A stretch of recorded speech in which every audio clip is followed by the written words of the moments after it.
Broadband customers are regularly offered speeds of up to 8 megabits, but new research provided to this programme shows that most of us are not receiving anywhere near that. On average, it's less than half of what is promised.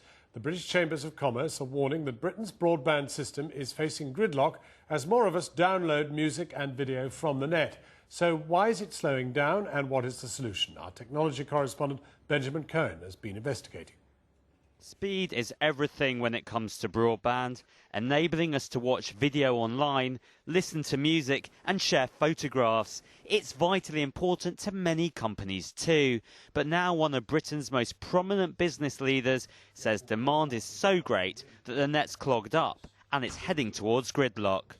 Clearly the economy will suffer if we don't do something about it. The British business now relies on the internet, it relies on broadband for its everyday business in a globalised world, so we will have to solve this problem. The British Chambers of Commerce told Channel 4 News that their 100,000 members, particularly those in rural areas, are experiencing an internet slowdown. We met one company in Norfolk. We're a graphic design and marketing firm, and we're using a lot of large images, and we need to send these to printers and publishers on a regular basis. So what are you paying for with your broadband, and what are you supposed to get with it? At the moment we pay £78 a month for unlimited 8 megabit internet service. So should we see what you've got? Let's do a check. So you're getting 0.48 megabits per second download, and you're getting worse than that for your upload. So what's the consequence for your business? The consequence is that we're relying more and more on the postal service to send CDs and DVDs the old-fashioned way, if you like. Because actually it takes longer to upload something from this than it takes to post it. It does indeed. And this could be one of the problems. Copper phone lines. The further away you are from the local exchange, in this case about 3 miles, the slower the internet becomes. And remember, these lines were designed for making telephone calls, not for downloading large files from the internet. New research provided to Channel 4 News shows that most of us don't get what we pay for.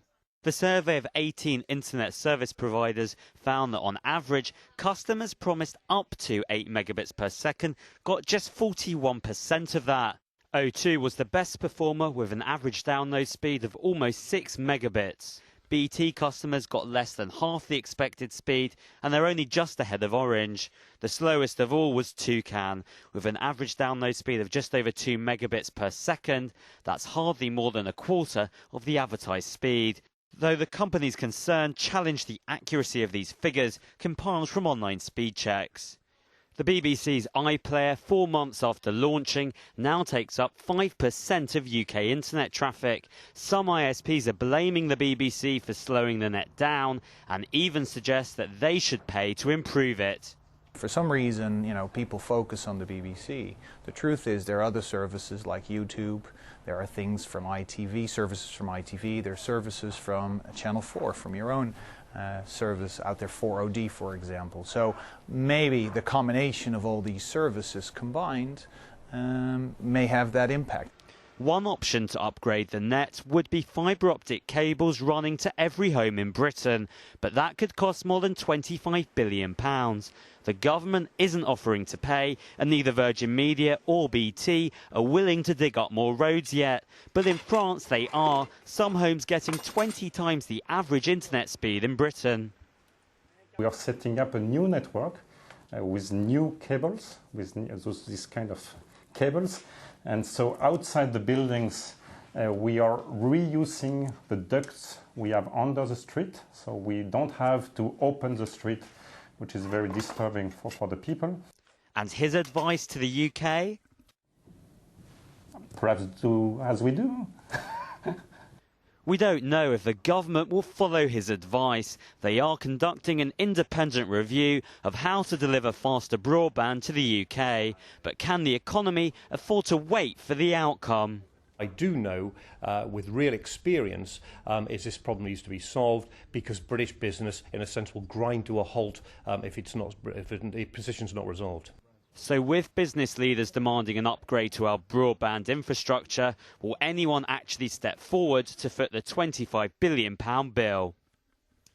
Well, just before coming on air, I spoke to Ed Richards, the chief executive of Ofcom, who regulates broadband provision. I put it to him that many people are not getting what they pay for in terms of internet speeds and megabits per second. There has been an issue in relation to the headline advertised speeds. We've expressed our concern about that issue to the Advertising Standards Authority, and I know that they are looking at that issue very carefully. But it's beyond advertising, isn't it? It's actual provision. If you say you're going to provide 8 and you actually provide 4, you're lying.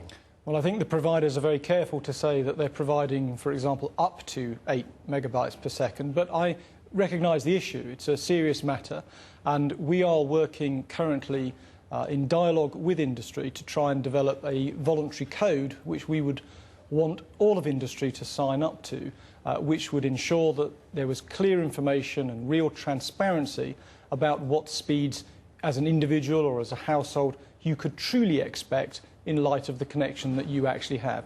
Watching Benjamin Cohen's piece, one is tempted to see the BBC iPlayer and indeed anybody else who's purveying high-quality video over the internet as a ticking time bomb that's eventually going to jam up the entire internet.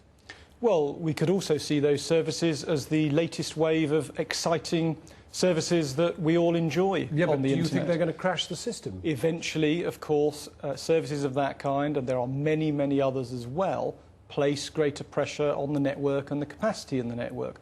Of course, that means there will need to be upgrades, network provision will need to develop, and people will need to be provided with greater and greater speeds. But 5% take-up of the BBC iPlayer, for example, the fact that it's occupying 5% of the internet traffic already in 4 months. I mean, if that went on exponentially, you would have a very serious problem on your hands. We are in a period of enormous change. These are very, very exciting developments. The market isn't going to stand still, and it hasn't stood still. I fully anticipate many developments that will come through in the next months and years which will respond to the kinds of pressures that you're describing. I mean, the message almost seems to be that you've got to look for some extraordinary tonnage of billions of pounds to make this all happen, and that people are reluctant to spend that sort of money to make it happen. Well, I think the more likely development is that it will happen partially in different areas at different points in time. People will trial different approaches, perhaps different technologies. For example, wireless technologies, Wi-Fi, WiMAX.